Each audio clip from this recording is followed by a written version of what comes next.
Angeles in partnership with Movie Maker magazine.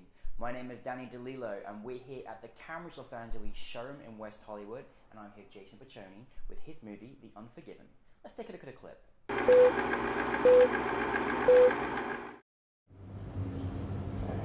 You're almost out of time.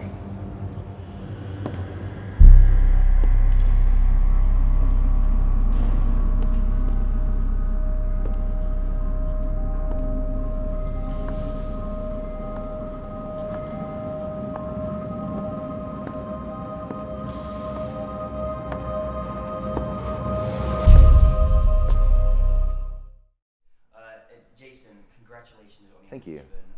It was just a wonderful experience. I can't believe you captured so much in a short film. But for those that haven't seen it, tell us a brief synopsis of your film.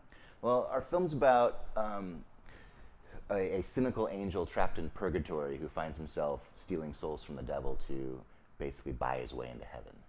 I mean, that's just like one of the best synopses you're ever likely to hear in your life. And you're also, Awesome. it's brilliant.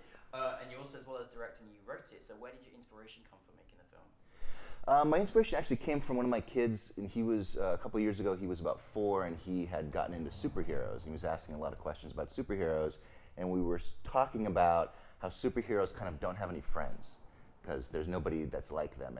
And I was explaining to him that I thought, like, Superman and Lex Luthor had more in common with each other than they do with the people they're trying to affect.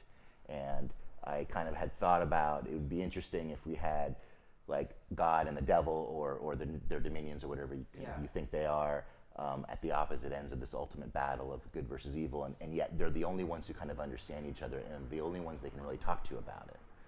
And so that's where it just That's came amazing. up at. I mean, I'm just like, I love the fact this was a father and son conversation with your 4-year-old. He gave you inspiration for the film, and such an intelligent question in something that we'd never really think about. And lovely that you put that into an actual film. That's incredible. Well, it's one of the great things. I mean, obviously we took a lot from the noir genre, Yeah. you know, which traditionally is based on corruption, which I thought was an interesting way to get into it.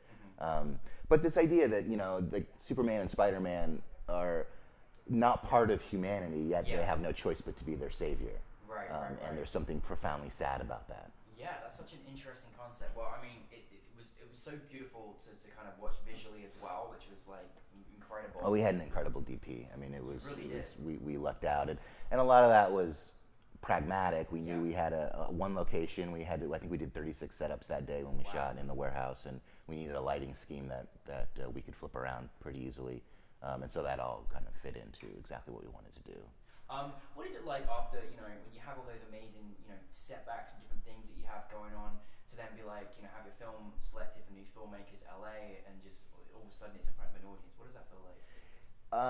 It's a little scary. It's exciting. It's scary. You know, you go to those screenings, you sit down, and as it starts, you think about, when's the last time I saw this? You know, it's been a while, and you know, of course, there's all the things about what you would change, but we're pretty proud of the execution, and it was a lot of fun to do that. Kind of the joke, you know, in independent filmmaking is you spend 2 years pouring your heart and soul and money into this, and you get a free night of drinks out of it. Yeah, so that's how we roll, you know, of course. So you kind of have to be okay with that. But it was such a good venue, and it was just such a good playback. Technically, so, you know, we've been fortunate. Occasionally, you'll get into some of these places, and the playback is a little rough. But you know, I think it's one of these OCD things that we all kind of deal with, even when we do things for broadcast and it goes out on TV and it's streamed and it's on H.264 and nothing kind of works, and it's just sort of kind of the nature of the business. But the playback last night was great. It was such a good venue.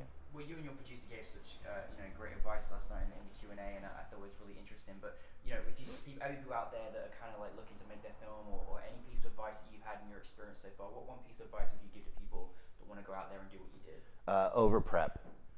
Do as much as you can, because when you hit that day, there's going to be so many things. And even on our thing, and I've shot a ton of stuff, and it was a lesson that I had to relearn, which was, you know, the things that I had the most sorted out in my head and on the page, and I knew what the angles were and I knew how I wanted it to play, went great. And the things that I was like, oh, well, we'll just sort of figure that out, and just went much less great.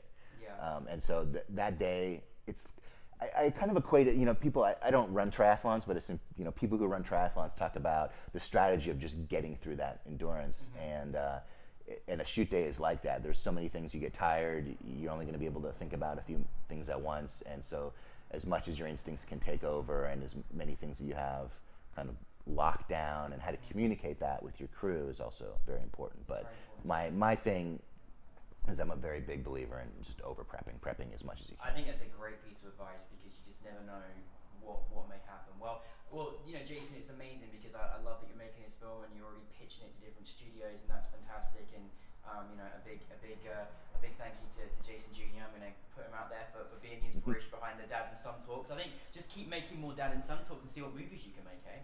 Yeah, we'll try. And now it's all about Minecraft. But I think they're already making a Minecraft movie, so we'll have to come up with something else. It's fine. We'll come up with something else, definitely. But listen, Jason, it was wonderful. Thank you for the Unforgiven, and we look forward to following your journey much more in the future. Great. Thanks so much for having me. It's been a ton of fun.